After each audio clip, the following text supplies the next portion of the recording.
دنیا میں احمدیت کی تعداد دوسرے مسلمانوں کی نسبت کم ہے. ٹھیک ہے. تو حضور اگر اللہ تعالیٰ کسی احمدی دوست کو حج کی سعادت نصیب فرمائے تو سعودی عرب میں تو احمدی نہیں ہے، نماز نہیں پڑھائیں، تو کیا وہ نماز احمدی دوست اکیلے پڑھ سکتے ہیں یا نہیں پڑھنی چاہیے اس کو اکیلے؟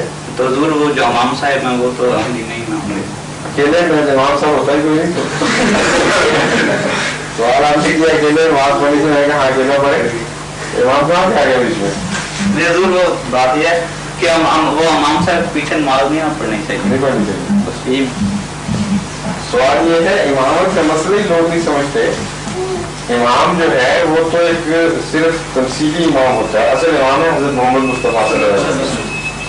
جو خدا کا مقرر کردہ امام ہے وہی امام ہے، باقی تو یہ تیمم ہے سارے امام. اس لیے جو اصل امام کو نہیں مانتا اس کے پیچھے نماز کس طرح ہو سکتی ہے؟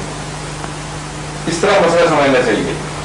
اب اس زمانے میں اللہ تعالیٰ نے مقرر فرمایا حضرت مسیح موعود علیہ السلام کو امام مہدی بنا کے بھیجا ہے، تبھی رسول اکرم صلی اللہ علیہ وسلم نے امام لفظ استعمال کیا اور کسی مجدد کے لیے امام استعمال نہیں کیا. صرف ایک شخص مہدی امام مہدی کوئی امام لفظ سے یاد کیا ہے، اس کا مطلب ہے خدا امام بنائے گا.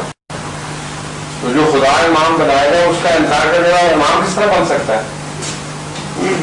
ویسی بات ہے جس طرح حضرت رسول اکرم صلی اللہ علیہ وسلم کا منکر ہو اس کو کھڑا کر دیں آپ نماز کے آگے کہ تم اسے امام کے تو منکر ہو لیکن ہمیں نماز پڑھا ہو نہیں سکتا. اس لیے یا ہم جھوٹے ہیں یا